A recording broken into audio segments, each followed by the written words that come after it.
Okay, welcome to our very first ever live. And before we begin, I want to give a big shout out to Sharon, Mark, Scott, Lisa, and Crystal on reaching level 3. Woohoo!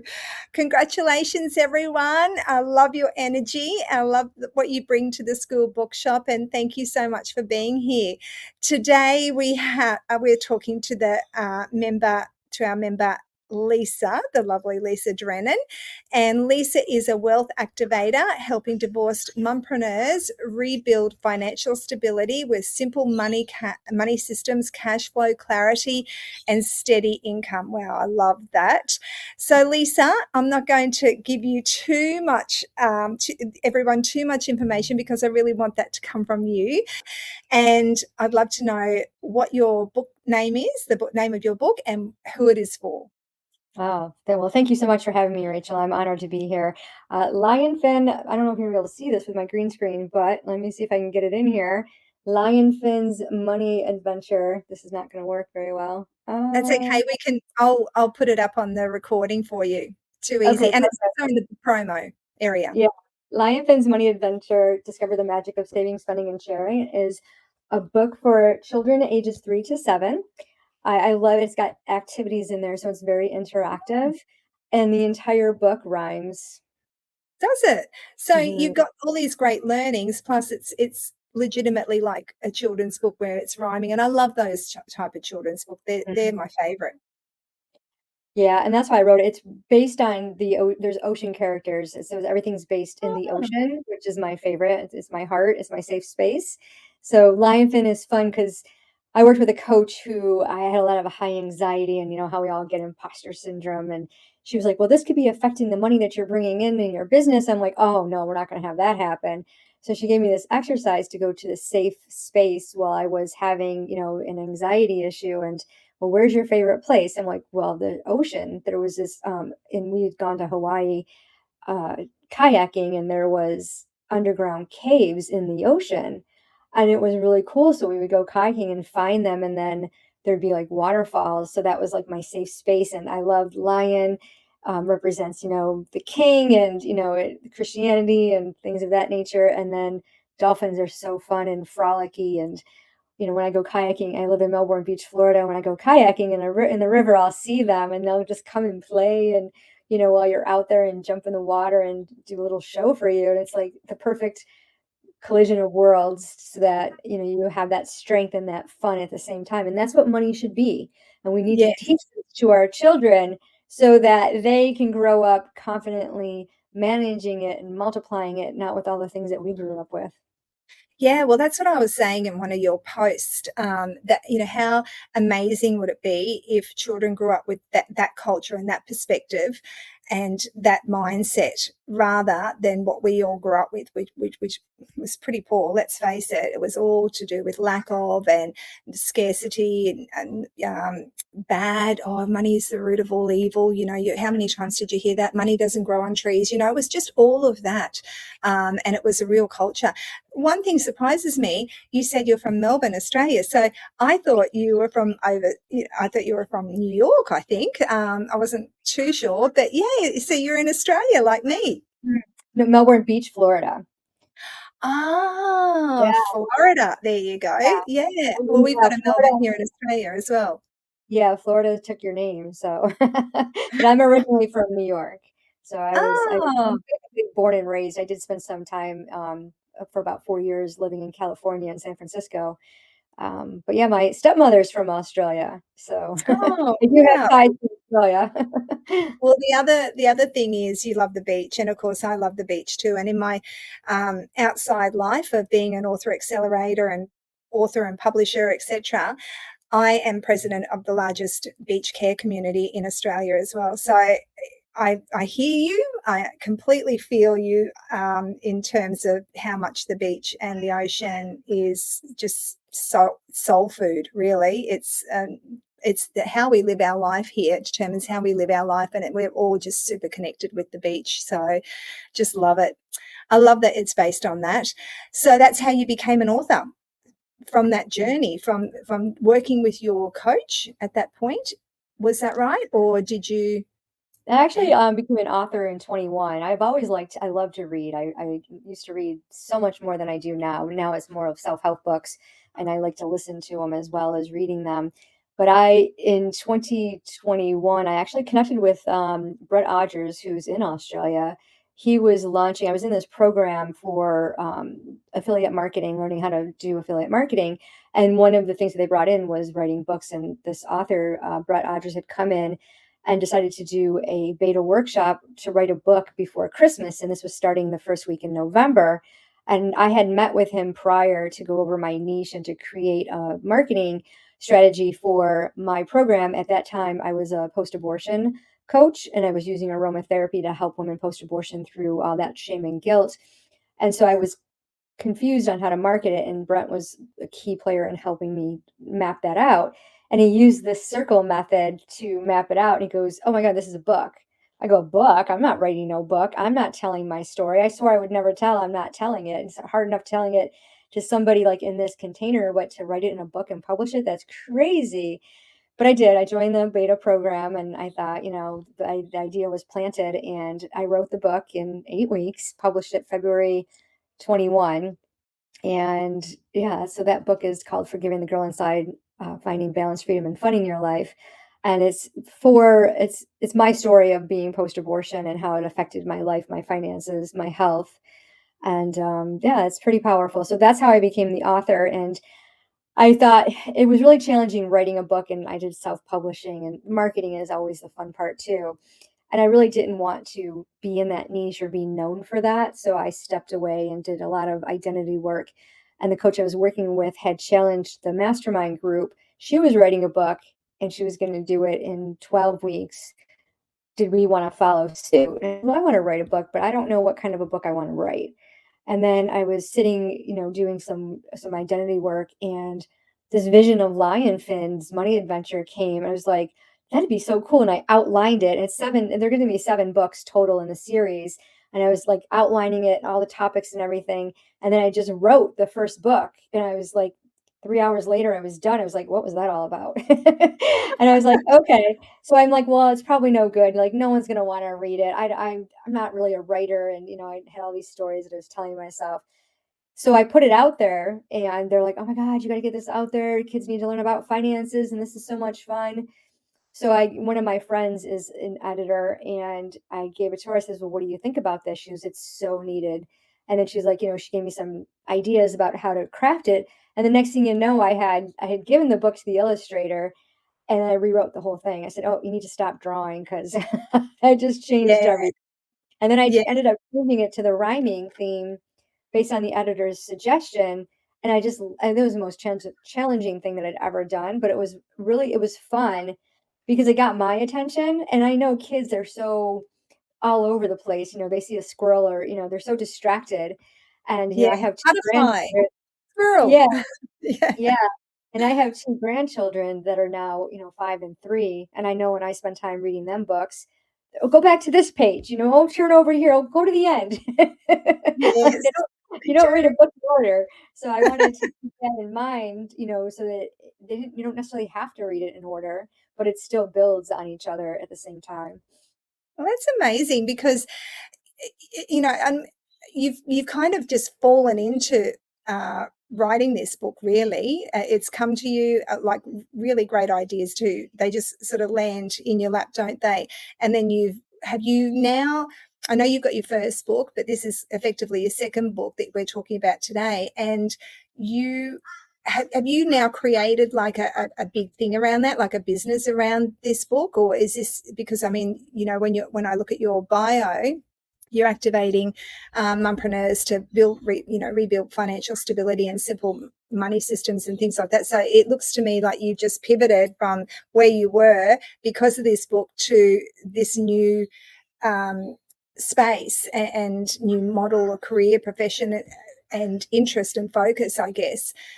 Is that where it's all at for you now? Like that's the space that you're in? I'm still Or trying to figure that out. I'm a yeah, work in progress. Yeah, so yeah, when I wrote the book, it was more of a passion project, and helping families teach their children, because there's a lot of things, like I said, we don't talk about money. And I had No. actually been in the store with my grandkids, and we went to the Dollar Tree, and I'm like, okay, you pick out whatever you want. Grandma will get it for you. And my son's like, no, no, no, wait a minute. They can get five things each, and that's it. I go, okay. I go, well, let's each grab a shopping cart thing, little basket. You pick out whatever you pick out all the things that you think you might want, and then we'll choose five once you have that. So we spent like 15 minutes walking through the store. They filled up their baskets. We had so much fun. And as they were doing it, I was talking to them and teaching them about the fundamentals of money and cash and the exchange. And what sparked that was I was in Walmart one time, and a little boy was screaming bloody murder because he wanted this toy. He was with his grandma, and his grandma said, I'm sorry, I don't have enough money to buy that toy. You don't understand that money doesn't come easily, and you're just too little. And he didn't. He's like, what are you doing? Blah, blah, blah is all he heard. And then she told him that if he earned his money through doing chores, then they would be able to come back and get this toy. But she never told him like the cost of it or anything, and it really disturbed me. And I thought kids really need to learn about money and the value of things. And you can't just swipe a card and you have something, or they 100%. need to know that. And years ago, I was a merit badge counselor for the Boy Scouts, and one of the badges I taught that they needed in order to get to Eagle was personal management, financial management. And so I have Which is taught not over. taught in schools. There's none of this taught in schools. Here in Australia, they learn budgeting in grade, I think it was like a solid budget is what I'm talking about. I think it was in grade 7. But unless you do a business or entrepreneurial kind of component in school, you just don't know. There's no Right. real life skills taught in our schools, like real life skills, or how to manage money, how to earn Yeah, it, how to manage it, how to yeah, save it, how to invest in it. exactly. And that's what I was doing with the Boy Scouts. And so they ranged from ages 10 to 18. And I thought, but kids younger, I taught my kids at 7, like how to balance a checkbook. And I thought all parents did that. I didn't know it was like missing. So that's what sparked it. And then once I wrote it, it didn't really fit into my marketing plan as far as the niche goes. And I was like, okay, well, I'll just figure it out. So now I'm trying to figure it out. Okay, I've been that's giving it, yeah. So one of the strategies is to gift it to parents, grandparents, caregivers, teachers, and ask them to do a video reading it with the kids, to the kids, doing the activities, and then using that to promote it. But a lot of I've had 20 orders last week, and all of them were from people who do not have children. They wanted it. to read it. They understand that they can probably see it a lot clearer that is so required. Were they mostly grandparents? Yeah, they were mostly grandparents, and they were like, "Well, I wanna Yeah, just get it to see if it's something that it's good for my grandkids," and they're like, "Wow, I really understood. I'm gonna start saving money." I'm like, "Okay." So it's opening up hindsight's a conversations. wonderful thing, right? Hindsight's such a Yeah, wonderful thing. You think, oh, I wish I had a I wish I had have done this. I wish I'd have taught this. I wish if I had have done this, this, and this, maybe they would be doing this, this, and this by now. It's we just got to make sure. It's like it's like prevention is always better than cure, right? So so this is where your book comes into play, and I think that's a key in your marketing as well. One thing I'm very known for here is my book marketing, having sold millions of copies of books and so forth. And there's some good really great strategies that I can share with you in the Author Accelerator or Author School that is upcoming. So I'll send you some links to that later. beautiful. Okay, so what is something readers have told you about your book that has surprised you? That they didn't know how simple it was to allocate your money so that you're always saving, spending, and sharing it. Love that. And the thing I also love about your book is that it's not only just teaching the kids, it's teaching the parents too. And there is that accountability element there, I think, through through the activities. Is that correct? Yes. Yeah. The Yes. activities are very simple and, doable. Like, you don't have to go out and get, fancy supplies. Everything is just right in the home. but it really teaches the children, to identify the money and connect with it. I love to see money as a person. So when I was little, I used to have money as an imaginary friend, and we would do all kinds of adventures together. And, a lot of them were flying on an airplane and, going to the beach and things of that nature. But it was fun. And I used to find money all the time. And when I found money, it was so awesome. And I remember the first $20 bill I held, my grandmother had given it to me for my first communion. And she says, okay, I'm going to give you this, but I want you to save 10% and then give away 10%. And then the other 80% you can do whatever you want with. And my mom got really upset. Well, what do you mean? She's only, 7 years old. What is she going to spend her money on? She needs to put it all away. And my grandmother looked at my mom and said, now, if you listened to me, you would be rich, you would be wealthy, and we wouldn't be having this conversation. And I says, well, okay, Grandma. So I knew I was going to, give 10% to the church and then put 10% in my savings account. But 80%, what was I going to spend it on? And she says, well, what do you want? And I thought about it. I said, well, I'd like a bike. And she says, okay, well, save it for a bike. And, back in the 70s, bikes were probably $50, which is equivalent to what they are worth today. And I thought, well, it's going to take me a long time. How am I going to get money? And then the chores and the, extra chores, because we didn't get paid to do chores growing up. We were responsible for those chores. But if we wanted to do Yes. extra, then we could earn money. So then I Yeah. would have to think of, so my mom was an entrepreneur. She was a cosmetologist and she had her own salon. So I would go every Saturday to her salon and wash heads, and I would get $1 Yeah. a head. So, Well, $4. that's right. Yeah. In So, Australia, a bike, when I had my first job, which was a hairdresser, my first paycheck was $110. That's what it was. And that was the cost of a bike. And I bought the bike, not for myself, but for my younger brother as my oh, first paycheck. So I gave all my money away that first one. I really needed to listen to you a bit on that one. yes, absolutely. Okay, so if there is a motto or quote from your book that you want people to remember most, what would it be? Always remember to save, spend, and share. Save, spend, and share. It's a good message. It is. It's a balance, isn't it? And through money, you can learn so much about yourself, and also just it can equate to time, because it's about spend, saving, and spend, saving, and what was the third one? Sharing. Sharing, spend, Mm. saving, and sharing your time as well. So it's a real great foundation. And interestingly enough, like when you were talking about the beach and things like that, I was thinking to myself, wouldn't it be really good as a marketing hook if you went out to like your local radio station, or some newspaper, whatever it may be. You could even do this socially on the social pages in your local Facebook group that you have for your community, where you live, where there could be a treasure hunt, and a treasure hunt at the beach. And instead of finding treasure, what they find is even better, a lifelong value of how to make your own treasure. And what they find, though, is at the beach is your book hidden Oh, somewhere. It could be a yeah. series of little, like a treasure chest, to get to a few different key points at your beach. And yeah, there at the end of the rainbow, at the end of the map, is your book. Oh, I like that idea. That's Something to very think cool. about. I'm Yeah. all for really out of the box marketing is what I am about. So enjoy that one. Tell me how you go with it. Okay, so if you could spend a day with another author, who would you choose? Sydney Sheldon.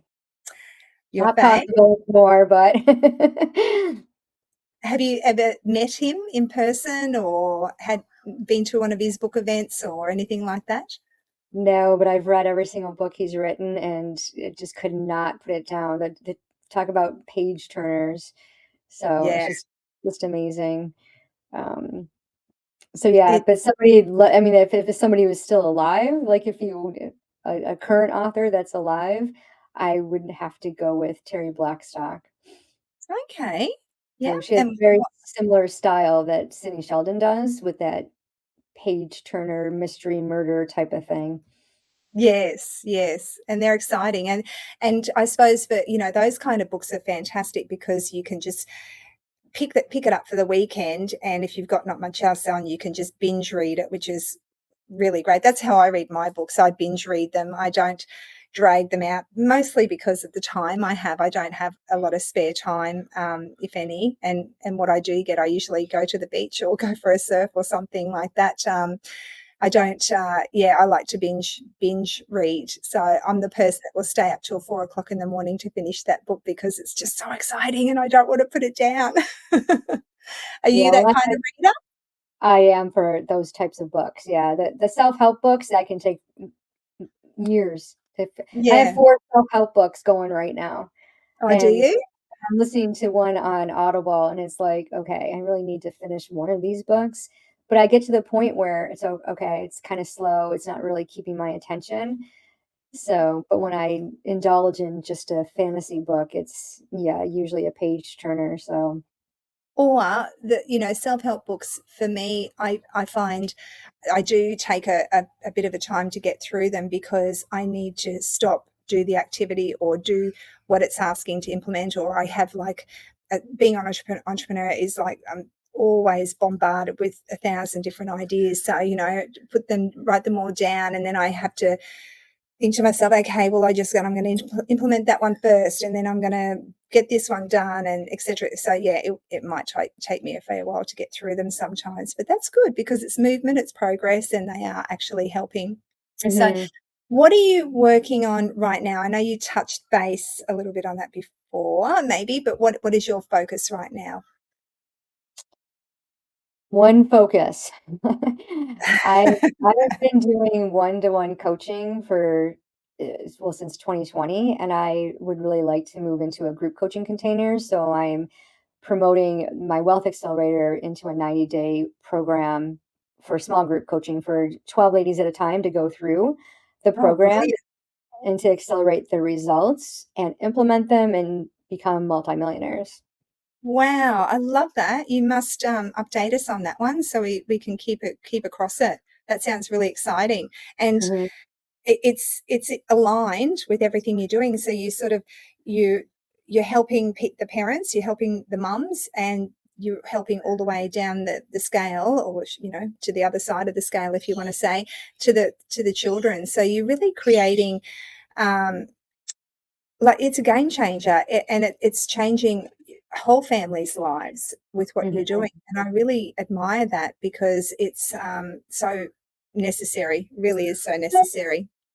Unlike this fly buzzing around me here, it can flick off. I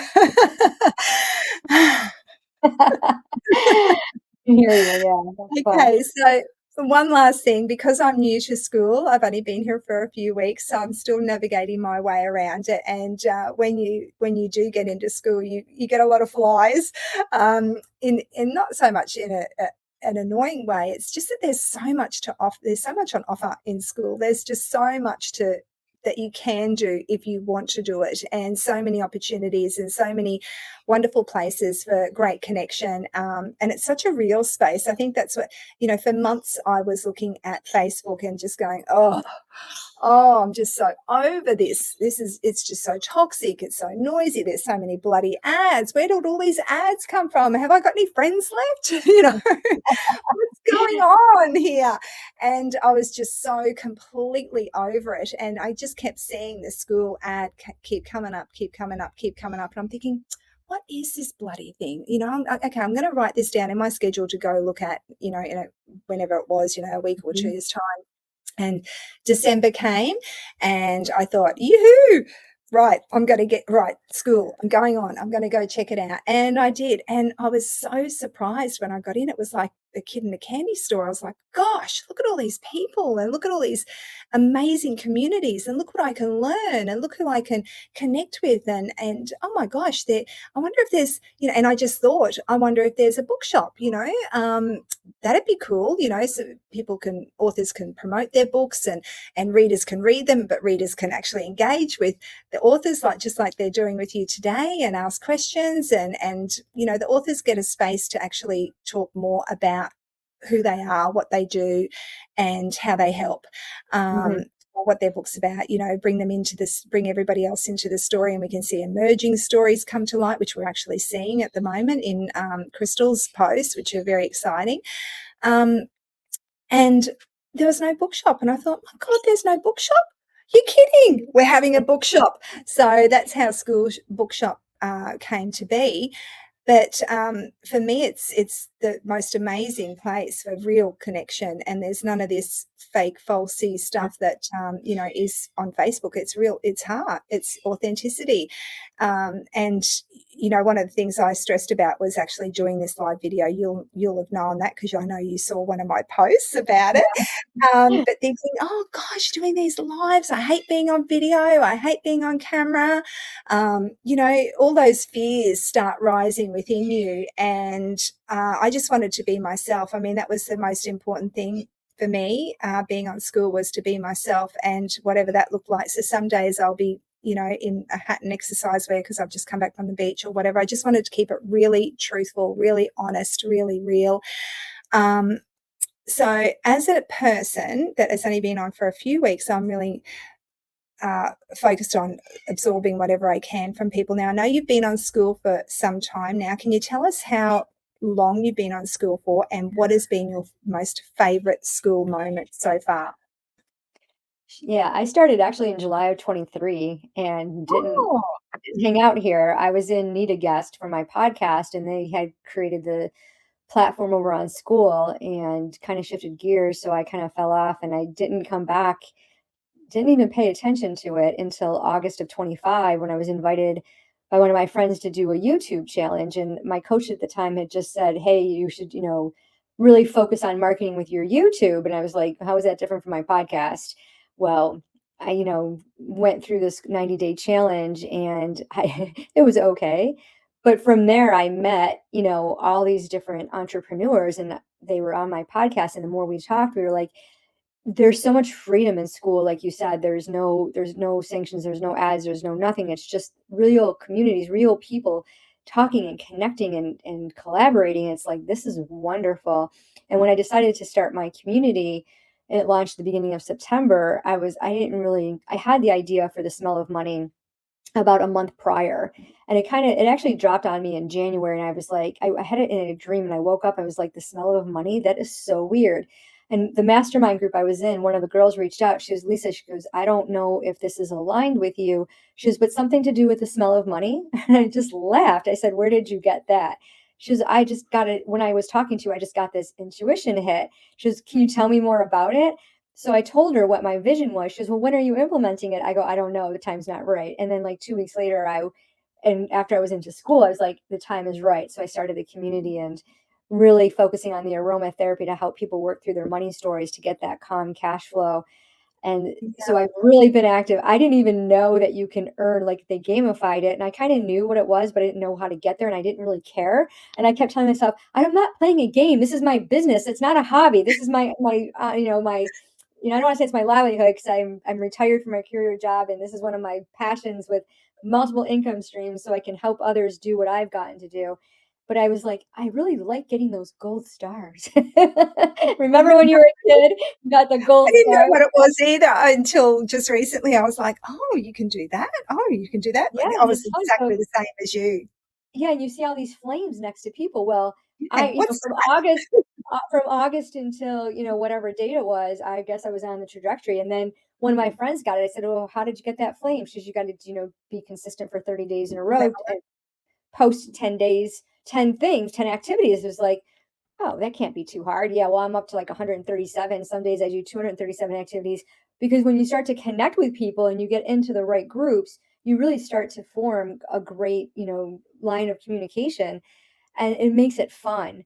So now I think I'm like 10 days out from getting a flame.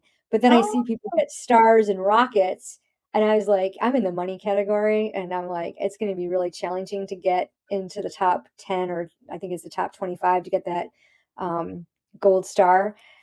So, but we'll get there. We'll get there. I want to get the word out and let people know, like, yeah, mompreneurs who are struggling in their business and their personal finances. Maybe there's somebody commingling their funds and they're like afraid to look at their money because they're going to get it and they're just going to pay the bills. I want you to group. You know, there's no restrictive budgets, there's no shame, there's just honest looking at your money and saying, okay, we can do this differently. You know, and I was working with, I have a private program for my top tier, and I was working with one of my clients today, and she was all over the place with what she's doing in her marketing, and she had like written some things, and she goes, you know what I realized? My marketing strategy needs to have buckets just like my money does. She goes, "Can you Yes. help me with that?" I go, "Absolutely. Get your oils out." Yes, So I absolutely. love I I love oils. I love that you're using oils too. What's your go-to oil for money attraction or money activation? Valor. Activation. What is it? Valor. Valor. Vella. Yeah. Oh, It's a that's not very it's a young usual. oil. Yeah, it's the I oil of don't think I've ever heard bravery. of it. Yeah. Do you use doTERRA or another brand? Oh, a bit of everything actually. I have used doTERRA in the past and 28. A girlfriend of mine owns 28 and she has beautiful organic essential oils. Um, and there's a range of different ones I use. I don't know which, a range of different ones. I try to stick with the ones that are mostly organic or Mhm. at least, got nothing else in them. Yeah. Well, that's what Young Living essential oils. That's how I got started in Yeah, affiliate marketing was through Young Living. I've heard of that too. Yeah. Yeah, and it's just Valor was the first oil I was introduced to. I was learning how to build out my team for Young Living, and the woman that was teaching said, "Okay, grab an oil of your choice. We're going to do this aroma reset, my style," and it included Hopohopono, which is it was the first time I was introduced to it, and it was my absolute favorite. But I had chosen Valor, and in less than 5 minutes, I was able to clear a thought that I had had about my ex that kind of sat in the back of my mind on a daily basis, and it Mm. cleared within 5 minutes. So And you could basically choose whatever oil you wanted to do your reset. It was yeah, more the other thing yeah, around the process around it. It wasn't actually the oil as such that did the reset. It was what was around it, but you anchored with an oil that you loved. yes. Technically, like when I became certified aromatherapy practitioner, there was certain oils that you used with certain processes. But the more you did it, you can make it your own. And then there are certain practices where you say, okay, just grab an oil, let your intuition guide you, and grab an Yeah. oil that you're drawn to. So, and that was the one that I had chosen just because it has such a beautiful scent to it. It's just very powerful. I love it. Well, I'm going to extract all the links to how people can contact you, to your communities, to your book, all those sorts of things, and we'll drop it all into this recording for members to see. And I just wanted to say, big thank you for being our very first member spotlight. I love it that you just jumped straight in and said yes. I was like, yes. I know that it's not easy doing these sometimes, but hopefully I've made it a little bit easy for you. And Yeah, it was it's been fun. an absolute delight to know more about you and get to know you more. I just feel like we've had the best chat and just really appreciate your time, Lise. Yeah, well, thank you so much for having me. You're welcome.